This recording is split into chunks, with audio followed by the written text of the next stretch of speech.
आज हरियाणा के विधानसभा चुनाव का दिन है। सोचिए, हरियाणा में विधानसभा चुनाव को लेके तमाम पार्टियां जिस तरीके से तैयारी कर रही थी, धरातल पे लगातार उसकी तस्वीरें हम आपको सोशल मीडिया के माध्यम से दिखाएंगे। सोचिए किस तरीके से लगातार जब जब चुनाव होता है वैसे वैसे ईवीएम की गड़बड़ियों की खबरें हमारे सामने आती हैं।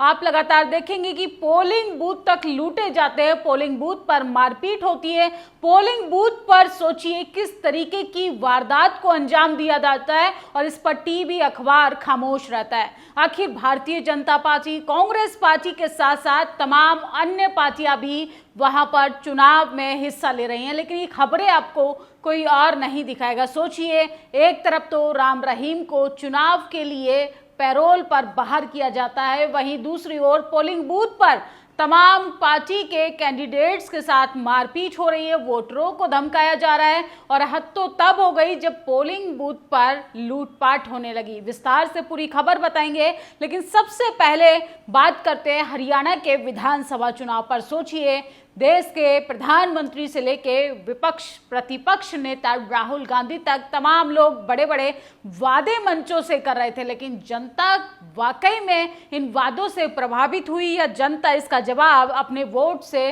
देगी। सोचिए, जिस तरीके की खबरें आ रही हैं कि पोलिंग बूथ पर लूट होने शुरू हो गई है, इससे तो लगता है कि इस बार भाजपा सरकार हरियाणा में साफ होने जा रही है। ये तस्वीर देखिए, हरियाणा के रोहतक जिले में महज विधानसभा सीट से बड़ा अपडेट। एचजेपी के उम्मीदवार और पूर्व विधायक बलराज कुंडू पर मदीना बूथ पर हमला हुआ। हरियाणा विधानसभा चुनाव अपनी जगह, भाईचारा अपनी जगह। सोचिए किस तरीके से लोगों को डराया जा रहा है, धमकाया जा रहा है, किस तरीके से किसानों को रोका गया था, महिला खिलाड़ियों को घसीटा गया था। और सोचिए, युवा बेरोजगारी से परेशान है, जातिवाद का अड्डा कहा जाता है हरियाणा को।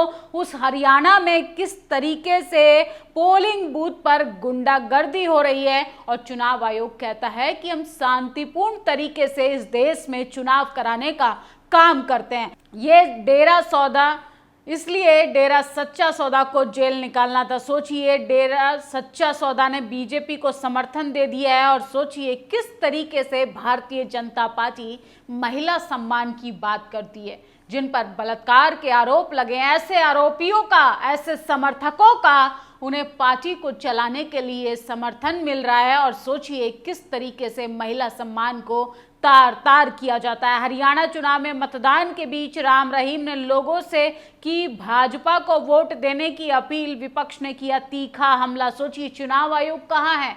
आचार्य संहिता की धज्जियां उड़ाई जा रही हैं, धर्म को बीच में लेके आया जा रहा है, तमाम बाबाओं का सहारा लिया जा रहा है, लेकिन बीजेपी का इस बार धर्म का कार्ड बिल्कुल भी काम नहीं आ रहा है। जो पार्टी बलात्कारियों को जेल से निकालेगी उसी को तो वोट देने की अपील करेगा बलात्कारी। सीधी बात, नो बकवास, हरियाणा जिताएंगे बाबा जो है। किस तरीके से बीजेपी ने मास्टर स्ट्रोक चला, लेकिन मास्टर स्ट्रोक भी फेल होता हुआ दिखाई दे रहा है। और हरियाणा के रोहतक में विधानसभा सीट पर लगातार हमला किया जा रहा है बूथों पर, और बीजेपी कहती है हम ईमानदार पार्टी हैं। हरियाणा वालों, आज बदला लेने का टाइम है। अपने आंसुओं का, अपने लोगों का, मोदी सरकार जितने लोगों को रुलाया, पहलवानों को सड़कों पर घसीटा, ईवीएम का बटन दबाकर, तुम सब कुछ बीजेपी को याद दिला देना। हरियाणा विधानसभा चुनाव हो रहे हैं, सभी अपना वोट सोच समझ कर दें। जो किसानों का नहीं वो किसी का भी नहीं। तो तमाम लोग आक्रोश में हैं, तमाम लोग बीजेपी के साथ साथ तमाम उन पार्टियों से भी नाराज है जो सत्ता में रहने के बावजूद विकास की तो बात करती हैं, लेकिन धरातल पे जातिवाद को बढ़ावा देती हैं। अगली मुलाकात मेरी आपसे सीएम आवास पर होगी। अगली अंबाला कैंट विधानसभा क्षेत्र में बीजेपी उम्मीदवार अनिल विज ने बड़ा स्टेटमेंट दिया है। और सोचिए, न्यूज़ 24 के मुताबिक हरियाणा में 11 बजे तक 18% तक मतदान हुआ। सबसे ज़्यादा यमुनानगर में और सबसे कम फरीदाबाद में हुआ।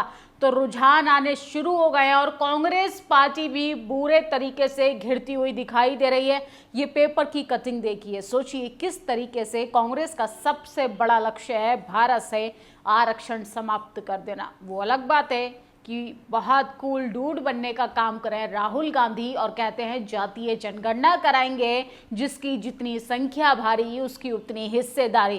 कांग्रेस की समाप्ति ही एसटी एससी ओबीसी का लक्ष्य होना चाहिए। भाजपा कांग्रेस एक ही है, जितना जल्दी समझे उतना बेहतर होगा। हरियाणा की जनता इस बार बसपा इनेलो गठबंधन को चुन रही है, तो हरियाणा में दलित होना महापाप है। आप लगातार देखेंगे कुमारी शैलजा को किस तरीके से कांग्रेस पार्टी ने साइड कर दिया। जब नाव डूबती है, जब पार्टी बर्बादी की कगार पर हो, तो मल्लिकार्जुन खड़गे को सामने करना है। सोचिए किस तरीके से दलित चेहरों का सहारा लेके वो लोग आगे बढ़ते हैं, लेकिन जब सत्ता में जाने का समय आता है, जब मलाई खाने का काम आता है, तो किस तरीके से वो लोग जाति और पार्टी के नाम पर लोगों को आगे बढ़ाने का काम करते हैं। बसपा के राष्ट्रीय अध्यक्ष आकाश आनंद जी और हरियाणा के भावी मुख्यमंत्री अभय चौटाला ने हरियाणा विधानसभा में लठ गाड़ दिया है। दलित समाज 2005 की तरह कांग्रेस के शासन में होने वाला अत्याचार नहीं सहेगा। मान सम्मान की स्वाभिमान में इस बार वोट दे रहा है इनेलो गठबंधन बसपा के साथ। इस बार हरियाणा में 20 से 25 सीटों पर अच्छा प्रदर्शन कर रहा है, तो बहुजन समाज के लिए ये खुशी की बात है।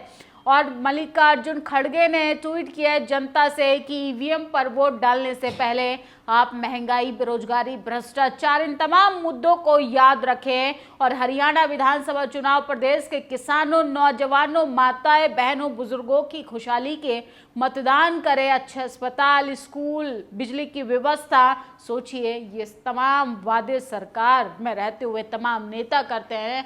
असल में हरियाणा की स्थिति यह है कि देश का सबसे पिछड़े राज्यों में हरियाणा की गिनती होती है। सोचिए भले ही हरियाणा से तमाम हमारे देश में मेडल लाने वाले खिलाड़ी हों, लेकिन शिक्षा का स्तर 0 है।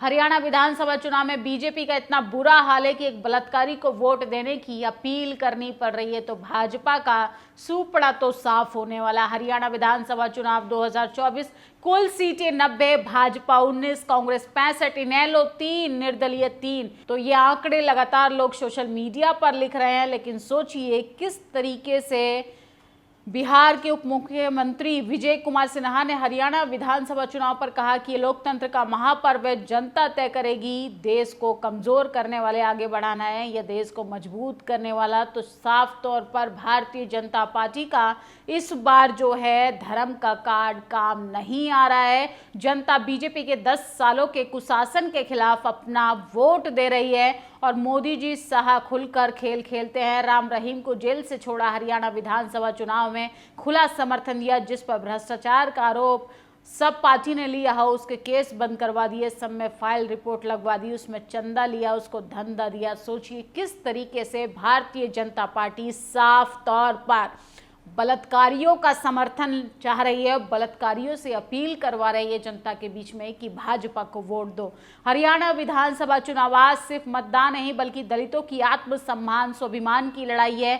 वह सम्मान की लड़ाई जिस सम्मान पर कांग्रेसियों ने चोट पहुंचाई, जहां एक कांग्रेस दलित महिला को जातीय गालियां दी। आज का दिन बहुत महत्वपूर्ण है। दलितों को अपनी वोट की ताकत से कांग्रेस का घमंड तोड़ना होगा। राहुल ने आरक्षण खत्म करने का बयान दिया, उसका भी जवाब आज हरियाणा के दलित जो है तमाम जातिवादी पार्टी के नेताओं को सबक सिखाने का काम करेगी। सोचिए ये तमाम वो खबरें हैं जो मीडिया, अखबार के तमाम मनुवादी पत्रकार आपको नहीं दिखाएंगे। एक तरफ बलात्कारी के समर्थन से भाजपा वोट समेटने की कोशिश कर रही है, वहीं दूसरी ओर आरक्षण विरोधी भाषण देकर राहुल गांधी बुरी तरह फंस गए हैं और पोलिंग बूथ पर लूट मचाने की वीडियोस हमारे सामने आ रही हैं। इस पर आप लोग अपनी प्रतिक्रिया जरूर दीजिएगा। शुक्रिया।